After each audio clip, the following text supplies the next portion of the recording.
guys? I am doing Pac-Man Trolls here with another Magic the Gathering deck. This is a Magic the Gathering deck that I am very proud to finally announce. I believe I've talked about it in the past presence of what I was wanting to do with it. It is my mono black vampire deck. And this deck is now just been finished. Those are 6 sleeves. I love these sleeves. Perfect sleeves for the deck. But anyways, let's get into it. So here we go. We have 22 mono black lands. I'm just going to show you, blah, blah, blah. They're just regular swamps, 22 of them, which is plenty for the deck. And then the creatures.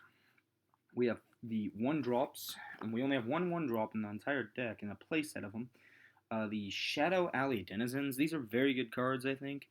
1 black mana, you get to, whenever another black creature enters the field under your control, target creature gains Intimidate until end of turn, and it's a 1/1. So these can give our vampires the ability to attack and not get blocked unless they have a black or an artifact creature, which is absolutely fantastic, especially since this deck is just brutal power, in my opinion, speed and power. So there's that.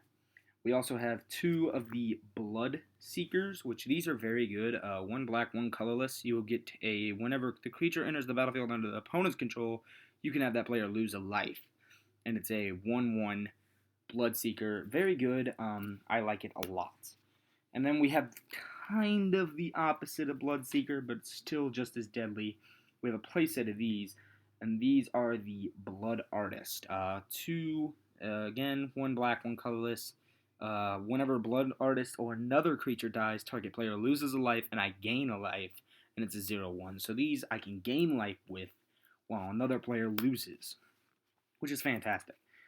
This is probably one of the best vampires in Magic the Gathering. Everyone knows it.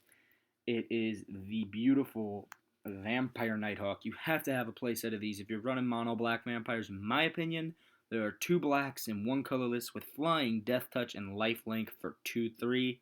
That is fantastic card. I just love it. It's absolutely amazing. And plus with the add-ons of what I have, it works very well. So here we go. Another card that I like is the Sangromancer. For 2 black, 2 colorless, you get a 3/3 flyer that is whenever creature opponent controls is put into the graveyard from the battlefield, you can gain 3 life, and whenever an opponent has to discard a card, you can gain 3 life.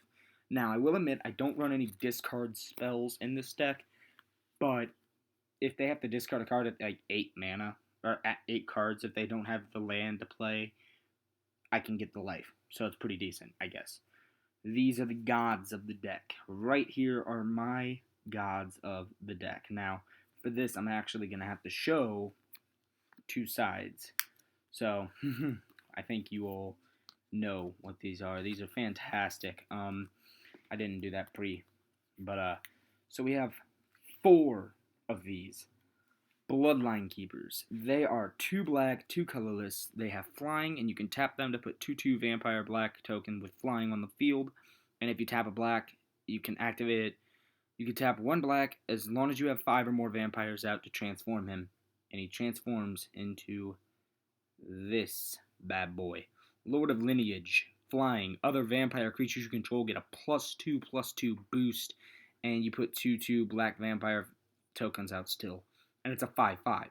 So this gets amazingly huge, and I love it. And it makes my vampires get bigger to have more of a defense and attack, and that's when I can really start dishing out damage. But the god of the deck is definitely, with a mono black vampire, the Vampire Nocturnus. I have 4 of these bad boys, all with some cool arts. I also have this guy right here. He's the promo.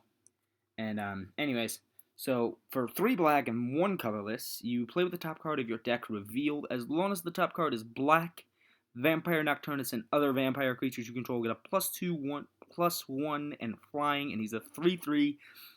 All my cards are black, so no matter what, this is going to have my creatures get +2/+1 and flying. It's a fantastic card, and I love it. Especially for mono black vampire. And now we get into our sorceries. I think that these are very good cards to have in a mono black vampire, and a vampire of any sort, actually, if it runs black.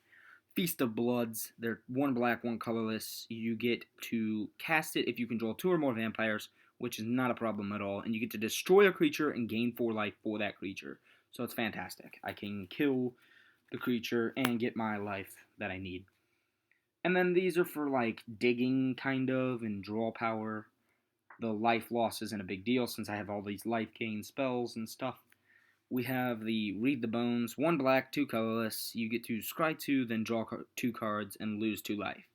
So you get to look at the top 2 cards, decide if you want to put one of them at the bottom or both of them at the bottom, and then draw the next 2. So it's kind of like a dig, a little bit helpful. And then now we have our only instance in the entire deck. This is actually very good as well for boosting my vampire's power and strength. Is the Urge to Feeds. 2 black mana, you get to give a creature a -3/-3 until end of turn. If it's a lower creature, you can kill it off. And you can tap any number of untapped vampires you control, and if you do, you put a +1/+1 counter on each of those vampires. So if you have untapped vampires, you get to tap them. So you kind of risk your attack there to then get your power up, though.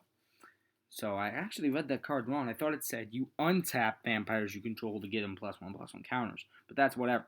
Now these 2 cards are decent. These are the last 2. They're enchantments, and I plan on I want to replace these with Captivating Vampire when I get the money. So it's not exactly 100% finished, but these are good cards, and the majority of the cards I wanted are in the deck, so I'm happy with it.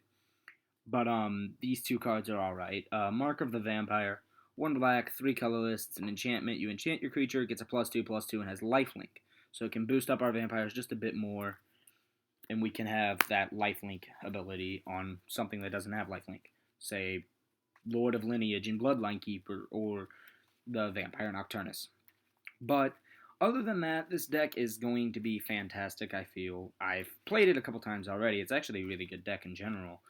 And it's absolutely amazing. So I love this mono black vampire deck.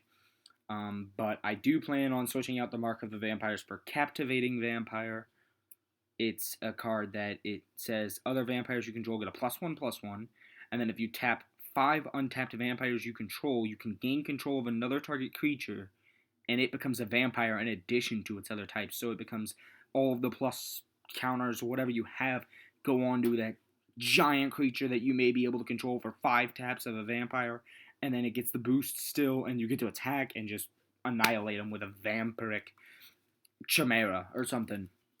But so yeah, that is my mono black vampire deck tech. I've been waiting so long to have this deck finally finished. I'm so happy. But yeah, I hope you guys enjoyed watching the video. Nonetheless, I've talked a lot more in this video than I did in other ones I've made. But so yeah, I guess thank you for watching, and I will talk to you guys in my next video. I don't know what it'll be or when it'll be uploaded, but thank you guys for watching, and I will see you in the next one. Peace out.